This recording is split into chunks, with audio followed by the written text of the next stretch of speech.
In next year's election, Republican candidates will need huge amounts of cash to compete with President Obama, who himself could become the nation's first $1 billion candidate. Talk about stimulus. For more, we're joined this morning by Jason Rowe, managing partner of Revolvis. Jason has more than 20 years experience on campaign public policy at the federal, state, and local levels. In 2008, Jason was an advisor to Governor Mitt Romney's presidential campaign. Jason, welcome.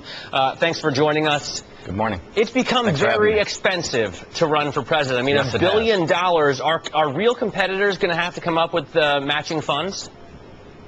Well, I think, given what the political environment is and what a strong campaigner the president is, I think we're going to have to be competitive. I don't know that we're going to be in a position to raise $1 billion, but we're going to have to come darn near close to it. We just saw our Lizzie O'Leary going through the numbers of what these guys raised last year. I mean, you talked about Mitt Romney raising $10 million.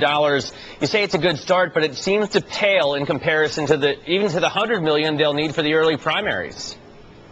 Well, I mean, you've got the early primaries, and you've got, overall a very slow start to this Republican nominating process. And I think that's actually having a little bit of a chilling effect on the donor community.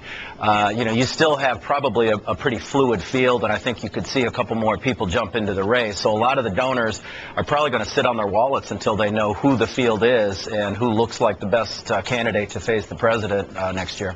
Has this become somewhat of a billionaire's game? We're looking at Mitt Romney here, obviously made a lot of money with Bain Capital. John Huntsman has a lot of family money himself. Do you need to come into this with loads of cash already? It depends. I mean, I think there's three things that are important for a presidential candidate, and that's money, message, and organization. And, if you don't have the money, sometimes you can compensate with message and organization. But if you have the money, you can buy the other two things. And I think, Mitt Romney starts out in a strong position because he's been through it before. He's got a national organization. He knows the process. And he's going to have a big jump with the fundraising with that $10 million start last week. If you look at the other candidates in the field, Governor Palente, who I think most people think is maybe the main competitor, Governor Romney has pretty modest fundraising so far. Governor Huntsman, who is a billionaire, has indicated he doesn't intend to spend the money, but my guess is if he gets into this and is very competitive, that he'll reach into his checkbook if he needs to, and that's something that would be an ace in the hole for him to be competitive over the short haul and the long haul. What about some of the outside, some of the more conservative candidates? I mean, Newt Gingrich has abilities in fundraising as he shifts sort of further to the right here. Michelle Bachmann has raised some money as well. What do you think about the outsiders here? For them, a lot of it's going to have to be what the message is and if it excites people to their candidacy. Speaker Gingrich, having been the former speaker, the leader of the '94 revolution, obviously is well known by the donor community and has a national presence through his 527 American Solutions. He's been raising a lot of money, but a lot of that's unrestricted corporate money. So turning that into, maxed out major donor contributions and bundling money is a different question.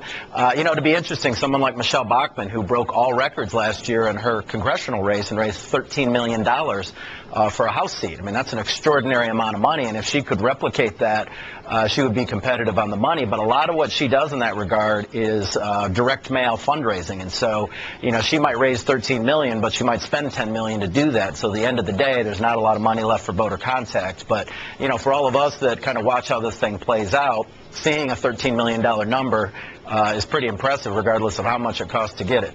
All right, hey, Jason, thanks very much for joining us. Jason Rowe there, managing partner of Revolvis.